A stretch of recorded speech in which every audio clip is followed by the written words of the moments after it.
University of Guam School of Business.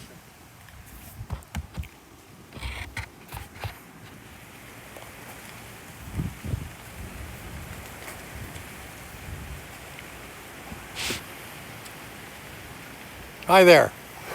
I'm Ken Leon-Guerrero, and as you can tell, I'm having some broadcasting issues, but we'll get through them. It's 5 minutes to 2, so I'm starting a little bit early. So we'll do my technical stuff while we get ready. So here we are. That is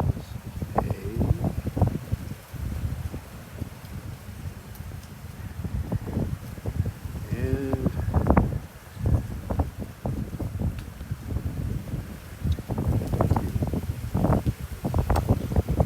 okay.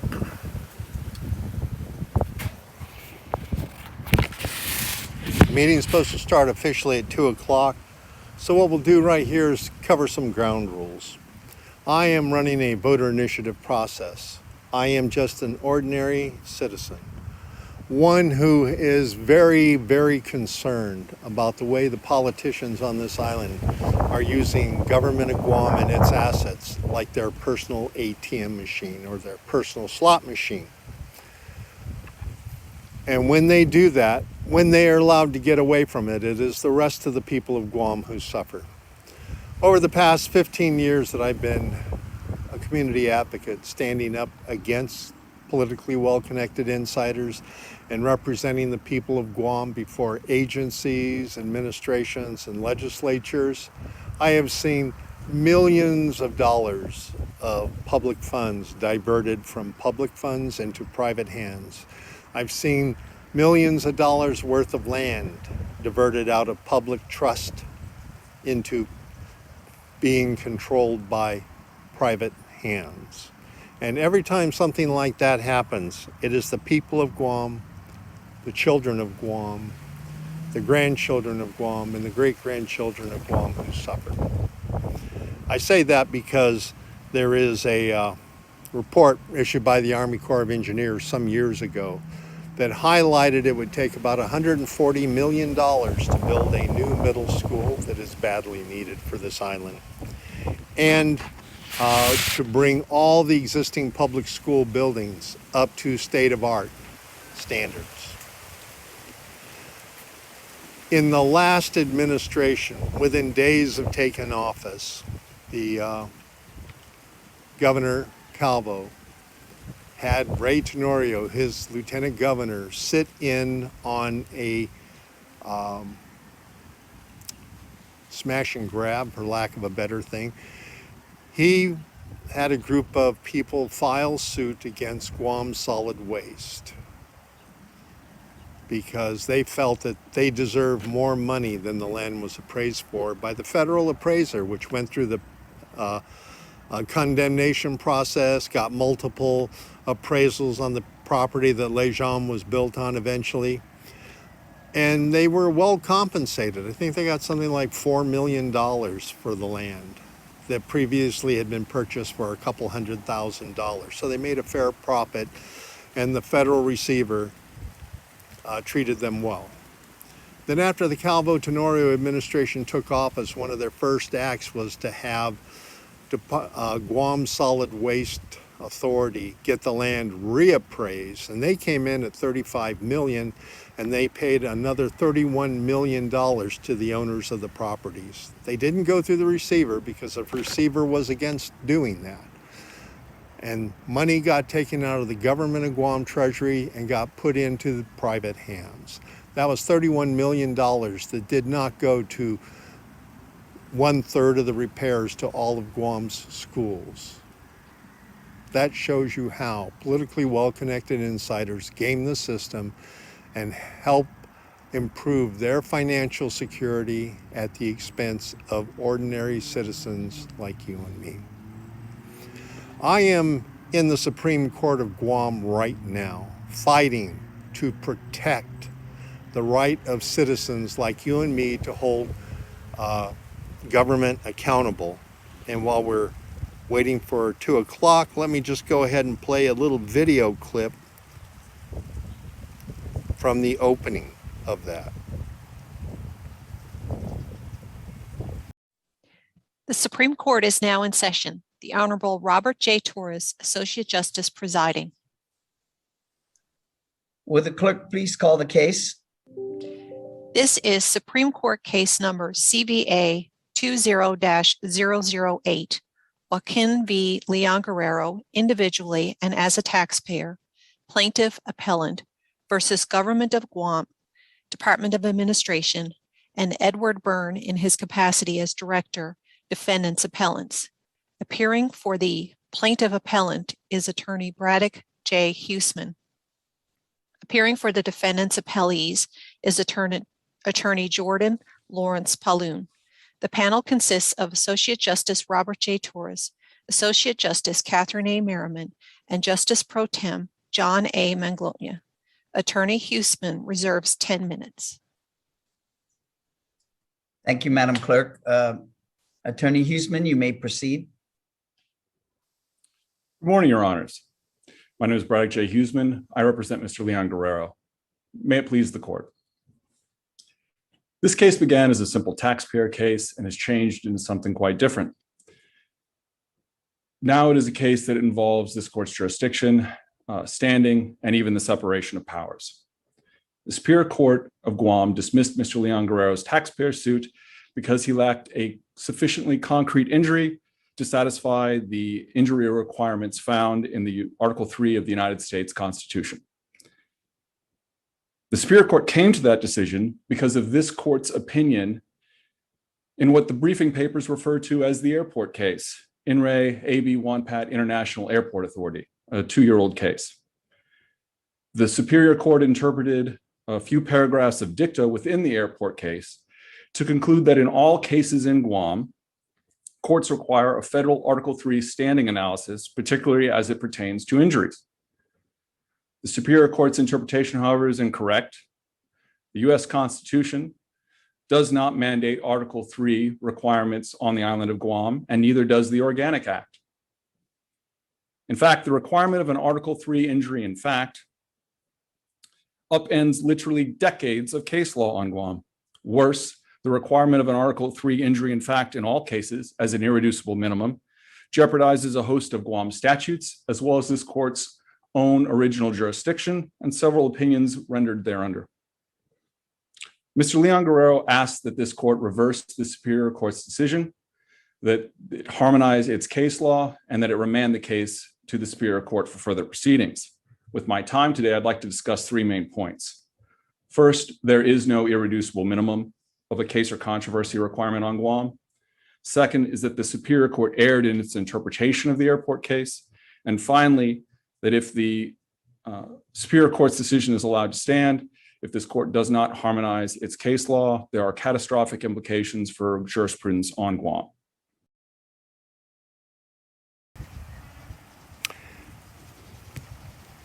We are back. We're almost back.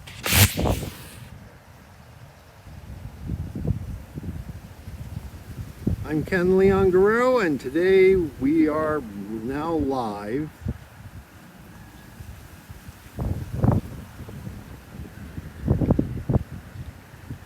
Technical difficulties will soon be surmounted. Okay. I'm back and we are live. The reason I played that video clip for you right now is to let you know that our rights as citizens are under attack by politically well-connected insiders. Right now, they have taken millions of dollars of money and assets out of the public treasury and out of public assets, and no one has stepped up until now. With this voter initiative, we can correct a lot of the problems that are facing government of Guam, but it takes you getting out there, making sure you're registered to vote and voting. And this coming election, there will be 6 initiatives on the ballot. And when we vote for these initiatives, we take political power out of the hands of politicians and politically well-connected insiders and put it in the hands of the people.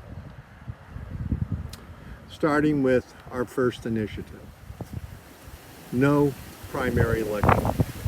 The primary election is the tool that politicians use to control who gets to play the game.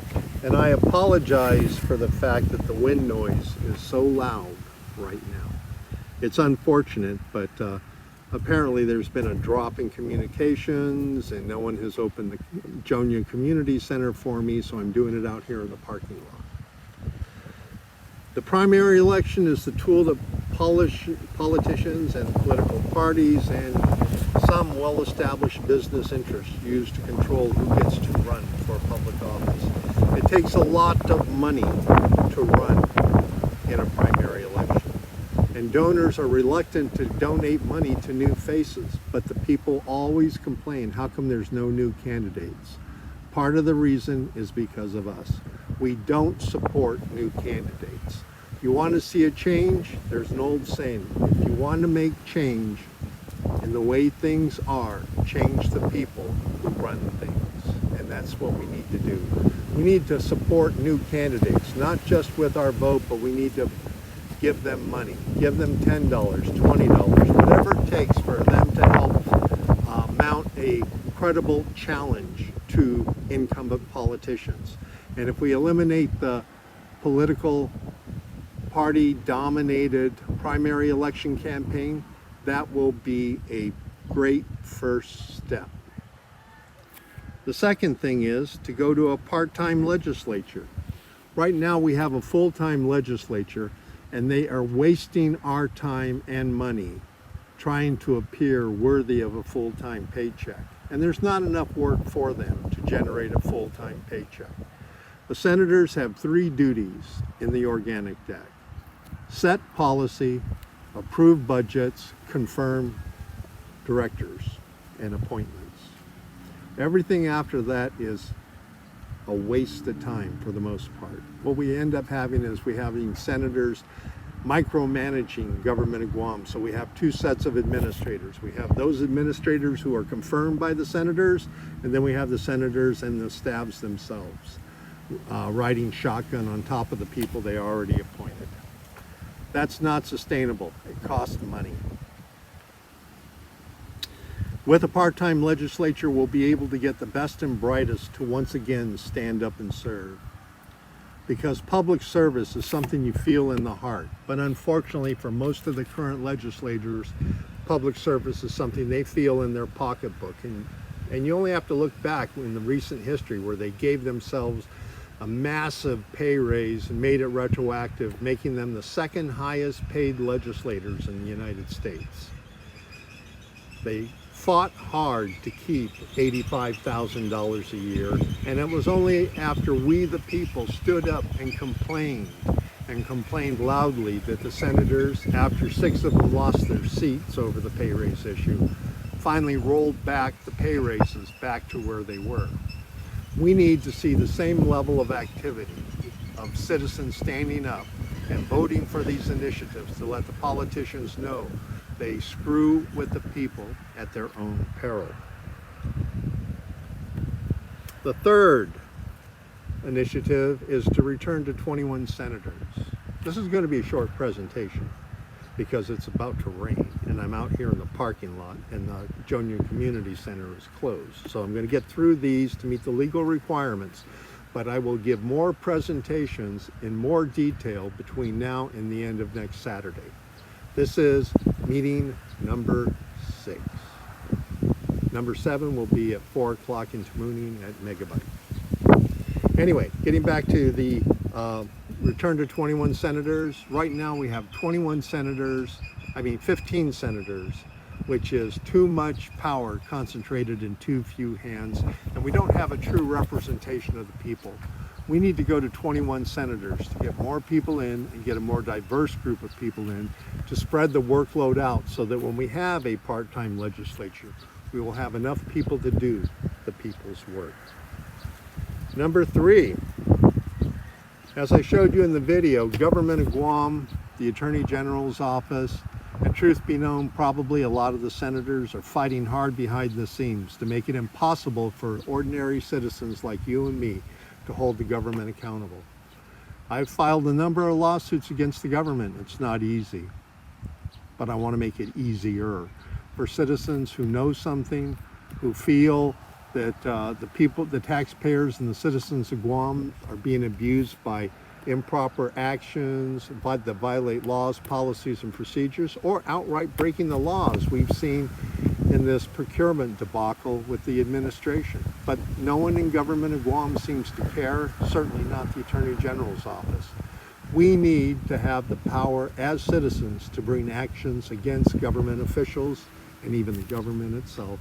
And that's what the Corrupt Practices Act is all about. Consider it the Whistleblower Act on steroids, but it gives the power to the people to hold those we give power and authority with our vote. Gives us the ability to hold them accountable, because we know they won't hold each other accountable.